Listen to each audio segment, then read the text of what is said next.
We're back today with some questions from our audience.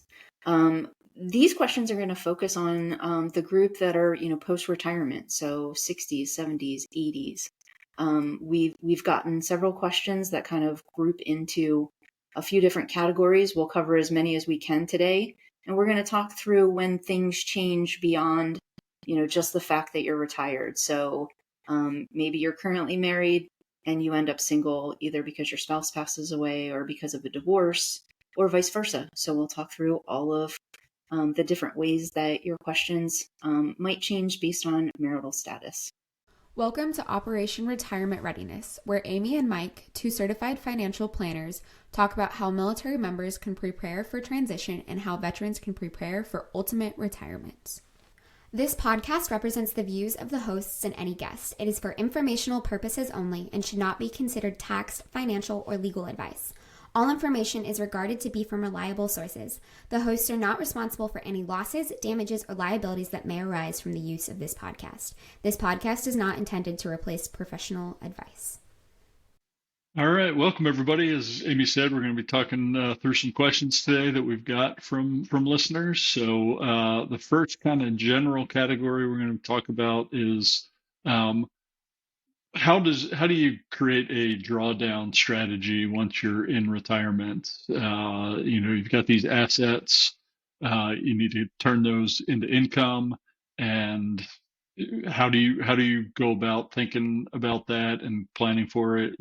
Again, across a large age range and a potential, hopefully long retirement. So, Amy, any initial thoughts on that?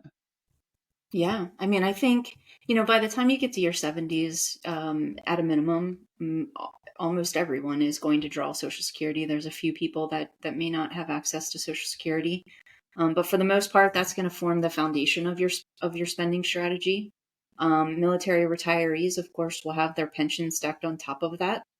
And then after that, then the considerations really come down to, what other resources do you have available to fund your needs. Now, the nice thing for military retirees is very typically your Social Security and your pension, maybe some VA disability. Those things are already going to cover your needs. Your portfolio, those other assets that are available to you, are going to be able to cover your wants and sort of the lifestyle that you'd like to have. I think we should, kind of banter back and forth on this, Mike, but I think, where do you start on that? Well, it depends on the mix of the assets. Where are the assets located? So is it a taxable brokerage account, a bank account? Is it a Roth IRA? Is it a regular IRA? Is it still in your TSP? So lots of different variations there. You want to jump in and talk about all that kind of stuff, Mike? Yeah, definitely. So as you said, opportunities to do tax planning around some of this, which, as you ran through those list of accounts, they all have different tax treatments. So understanding that you will get taxed on your Social Security and your pension coming in. And so, kind of looking out long term on the tax implications of your drawdown strategy are going to be important. But so yeah, the easiest, you have cash, you just spend that. There's really no tax consequences of that. You move over to the Roth IRA, again, no tax consequences for taking money out of that, assuming you're over 59 and a half, which full retirement, we're talking about that. The one that you will get taxed on is any kind of traditional IRA or 401k account. So when you're pulling income out of those accounts, you will get taxed. And so, kind of spreading that out is important. The other thing, once you, for most of our listeners, if you're born after, for this, some folks may have earlier RMD dates of like age 73, or they're already, having to take their accounts out. But for people born after 1960, 60 or after, they will, have to start taking RMDs from traditional accounts in at age 75. So making sure you understand that and understand what kind of amounts that will be for you if you've got a large $1 million traditional IRA or 401k. That's going to generate a bunch of income. So it could make sense to spread that out, start taking them early or doing conversions early. But putting that all in the mix and understanding it is important when you're considering your drawdown strategy. Yeah. And I mean, honestly, as I work with clients on plans, the tax planning piece is incredibly valuable. And understanding that is just, not for every client, but for many clients, it can be the number one way that you change the outcome of your plan. Um, Again, not always, but definitely sometimes. Um, as you think about, we've talked about, how do you plan for spending in retirement, things like that. So if we're talking about military retirees, Social Security and pensions are typically covering sort of that baseline income. Probably military retirees are not, going to live on cat food and in a box, that sort of thing. But if you think about, the drawdown strategy, which honestly is much more complex than the accumulation strategy. Accumulation strategy, if you just do it and you're pretty consistent in how you do it, and you're investing in things that are not too speculative and not just cash, you're probably going to be okay. But decumulation is a different animal altogether. So, Mike, when you think about the approach to covering different kinds of expenses and how to take money out and sort of coming up with a strategy. So whether it's a fixed percent per year or a bucket strategy or maybe a guardrail strategy, how do you think about that? So I really like to think about it as, you've already hit on covering the needs and seeing where, your guaranteed income, that money that's going to be coming in every month, where that is and how much that covers of what you plan to spend. Um, After that, I like to have some set aside money for, the long term care, potential inheritance, or charitable gifting if somebody has that. And then, probably a little bit of buffer in addition to that. But that's kind of earmarked for specific things. We don't know if they'll happen or not, on the long term care side, or just the buffer if something, goes, off your plan. But kind of having that set aside. And then the rest of that money is money that, you can spend to live, your best retired life. And, I encourage folks to kind of spend that money as early as possible because hey, we don't know how long time we have. So having that and front loading that while you got the health and energy and things like that, because as we've talked about in previous podcasts, a lot of times your expenses in retirement go down. They over time, your mid 70s, you start slowing down, and even if you're in great health, maybe the spouse isn't. So, really understanding that. And you don't want to be 85 with this big pile of money and say, oh, I wish I would have spent more earlier. So that's really how I try to couch it with clients is let's make sure we've got stuff earmarked for things that could happen. But after that, hey, this rest of this money, spend it early, make the memories, and then we'll make sure you're okay because you've got that guaranteed income coming in and some other stuff set aside. But you don't want to end up with extra money left over that is life unlived in my opinion. So. Agree. And, when clients are very concerned about, the idea that even with the pension and Social Security covering most of their needs, even with the set aside for long-term care or other major expenses, some clients just really are worried about how the market could impact their portfolio. And in those cases, I do like to, sort of exercise something like a guardrail approach. not strictly, but for the most part, just kind of demonstrate to the client if your portfolio pulls back by, pick a percent, 10, 20%, what would be the impact to their annual spending or monthly spending? Do you ever kind of run into, have you encountered that with clients? Have you used that approach with clients? And what do you think about it? Yeah, a little bit. I mean, I think that can definitely be a possibility, or be an option if they are kind of, hey, we think we're going to have kind of steady spending. That can definitely be useful for that.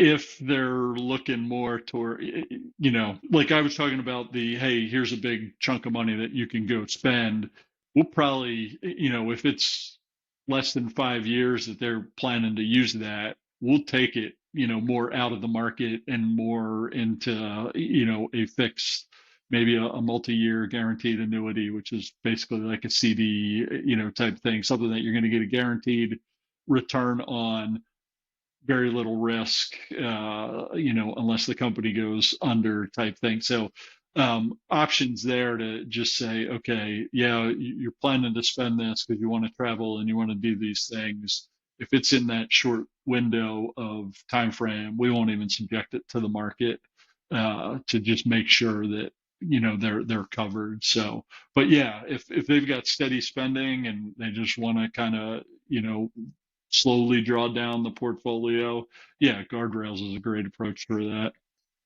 Yeah. Now, it does sometimes happen. Obviously spouses pass away. Sometimes divorce happens. Gray divorce is a real thing these days. So how do you think about a drawdown strategy when there's a change in marital status, whether it be because now you're a widow or because you're newly divorced? Yeah, that's one of the things you definitely want to plan for, especially with the military retirement and VA pension and stuff. Those things are tied to the military member. So if we assume that it's the military member that may pass away first, um, and that income's no longer there, yes, hopefully they have survivor benefit plan. But if not, that's got to be planned for as part of the buffer piece and the overall plan, to make sure that when the income's reduced, because you're going to lose the lower Social Security payment, as one thing. You'll definitely lose the VA payments, disability payments as another. So it could be a significant drop in guaranteed income that's coming in. And yeah, there probably will be some expenses that are lower, but it's definitely something that's got to be planned for ahead of time. And then it could require, a faster drawdown of assets to meet, that income that's no longer coming in. Yeah. Yeah. And I mean, I know that, most planners, especially us, we do plan for what happens if a spouse passes away. Um, Clients don't like to plan for what happens if there's a divorce. Yeah. Nobody likes to plan for that. Nobody is planning for that, but it does happen. And so it is important, we're not going to dig into the nuances of military divorce and things like that here. But I think probably the key takeaway here is if you do find yourself with a change in marital status for whatever reason, it is time to get an updated plan. Because the drawdown strategy will be different. The income streams are going to be different. You're going to be entitled to some things, not to other things, depending on lots and lots of different variables. So honestly, Mike, I can't think of another way to address this question other than to seek advice if your marital status changes. And one thing, that's definitely going to change is the tax implications, because you're going from married, you got a much larger standard deduction. The income brackets change. So if we assume it's the other way, where the spouse of the military member passes away first and they've still got all that income coming in, it could significantly jump the amounts you're paying in taxes as a single person. So that's definitely something to think about. And then the other piece is, while you are a couple, it's most often that I see is one spouse is more interested in the financial stuff than the other.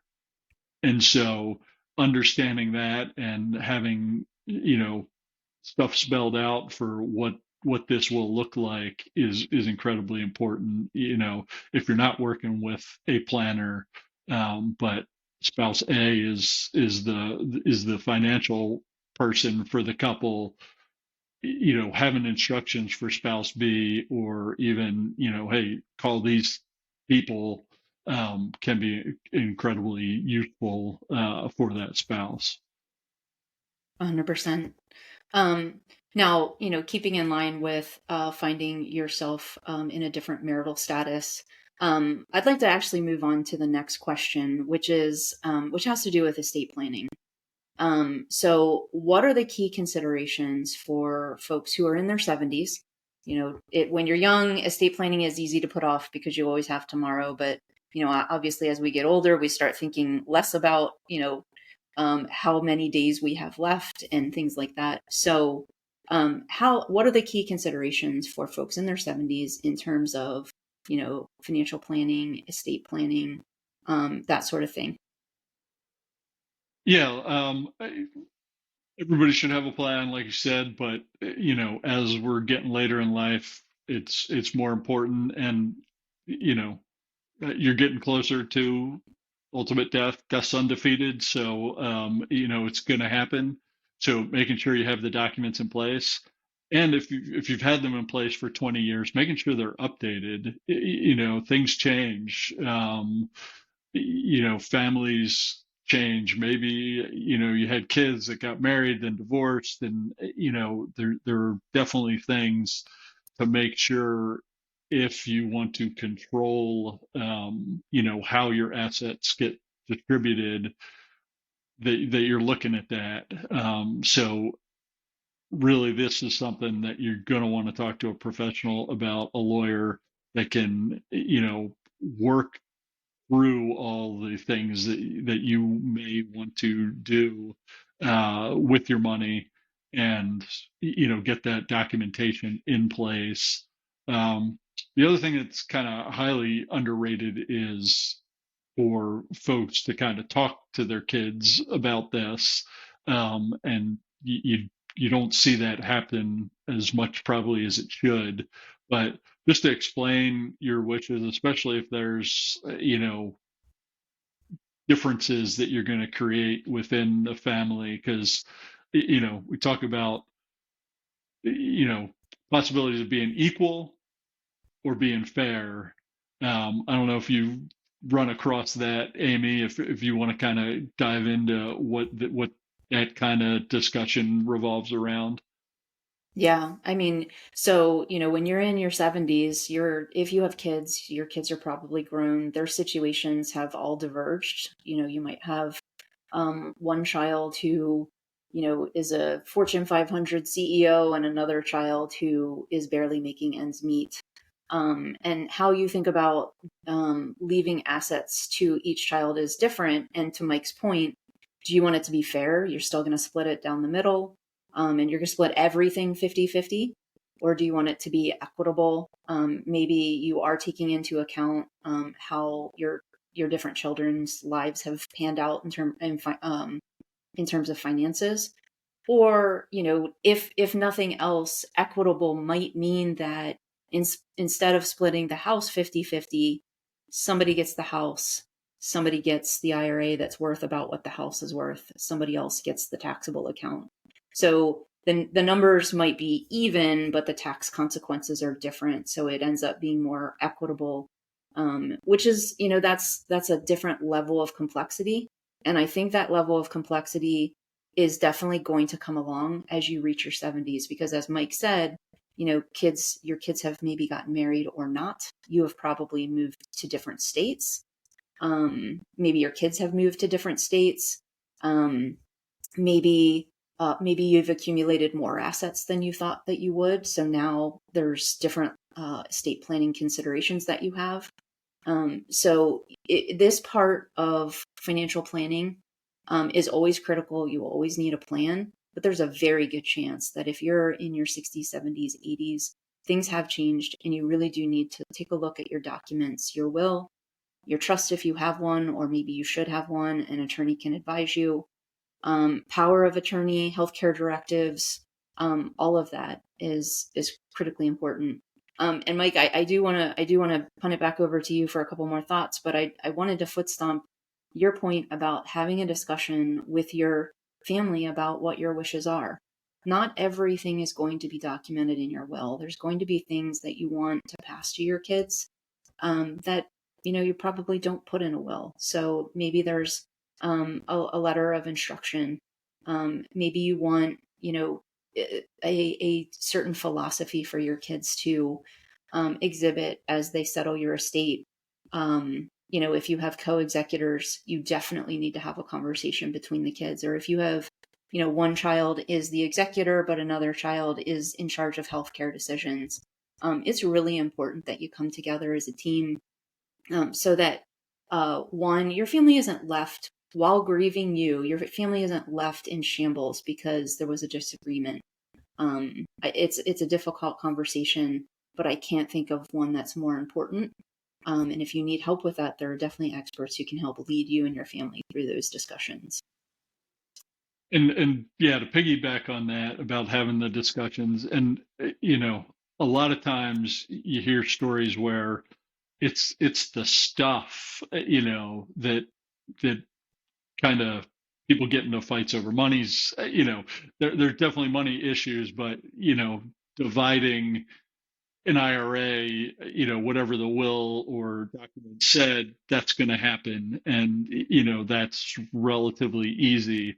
But it's, oh, well, mom wanted me to have the China set or the painting or things like that. And, heard of a story. I don't know if it was from another planner or something where, the family had everybody, all the kids came in and gave gave out sticky pads, different color post-it notes, to each of the kids, and said, "Go around, whatever in the house that you think you want as the inheritance, go put your color sticky note on that thing, and then."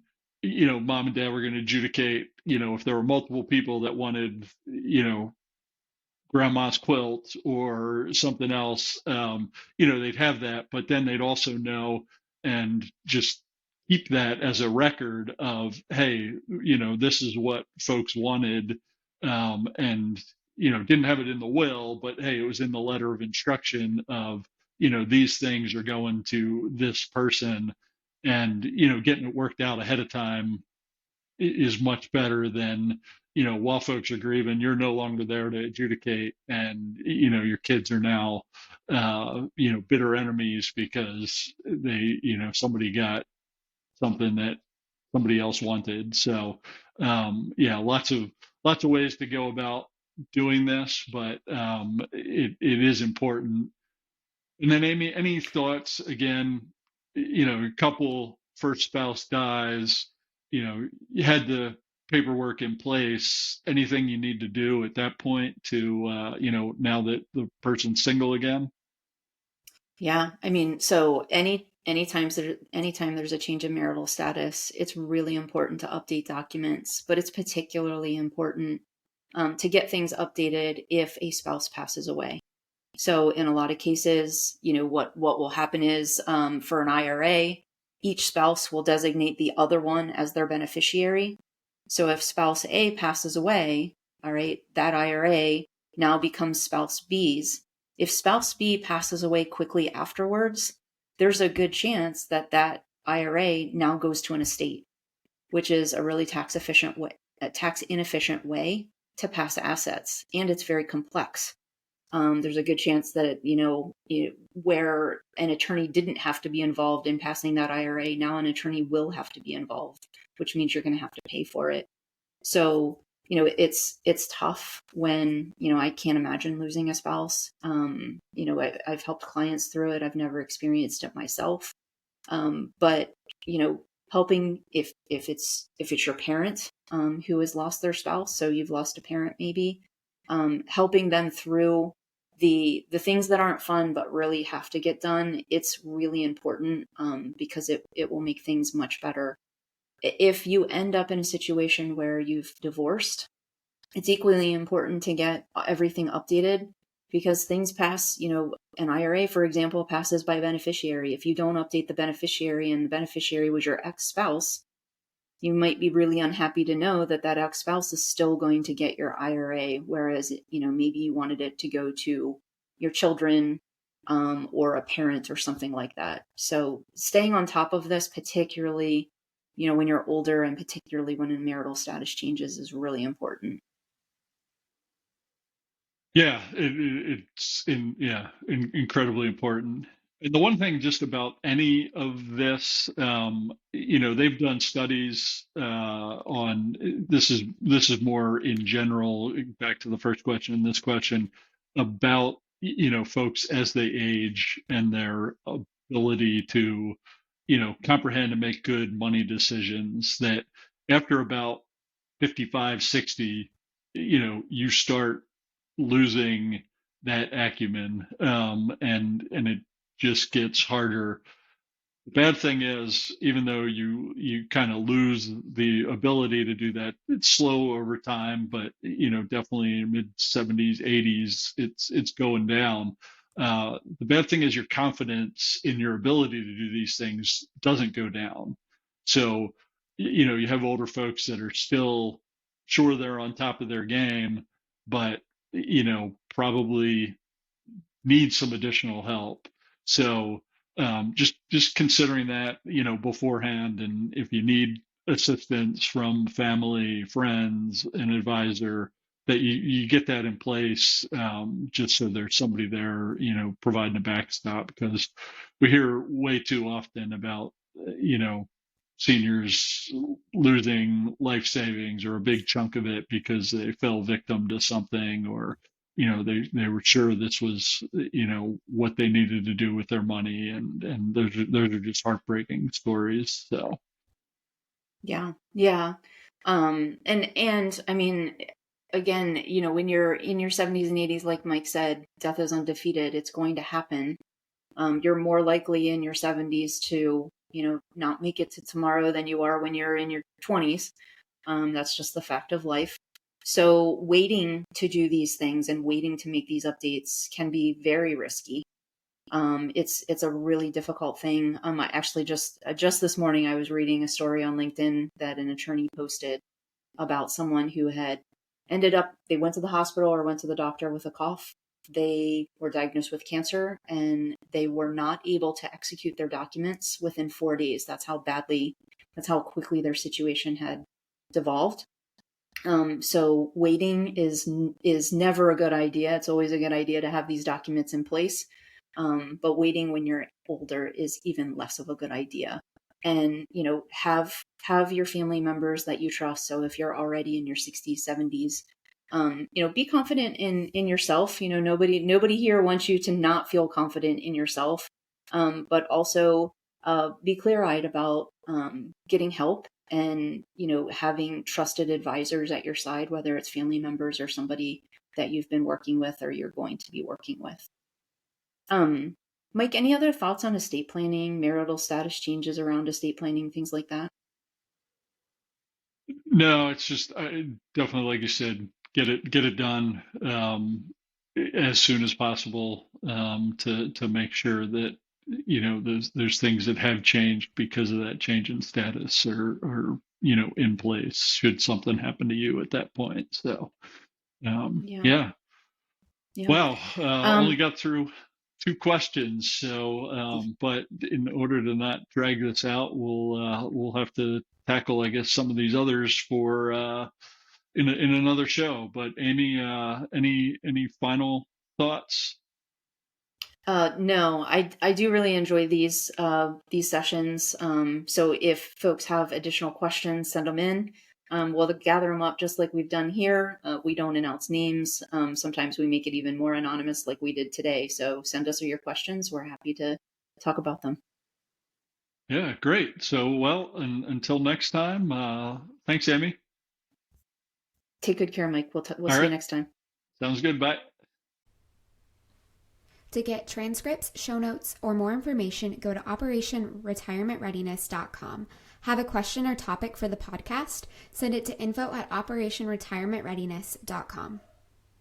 Find out more about Amy and Mike at their websites. Mike is the founder of Next Mission Financial Planning, LLC. He retired from the U.S. Air Force and has worked in the financial services sector since 2021. He is a certified financial planner, chartered financial consultant, and a certified college financial consultant. You can find out more about Mike at nextmissionfinancialplanning.com. Amy is the founder of Instar Financial Planning, LLC. She is retired from the U.S. Army and has worked in the financial services sector since 2019. She's a certified financial planner, a chartered federal employee benefits counselor, and a chartered retirement planning counselor. You can find out more about Amy at instarfp.com.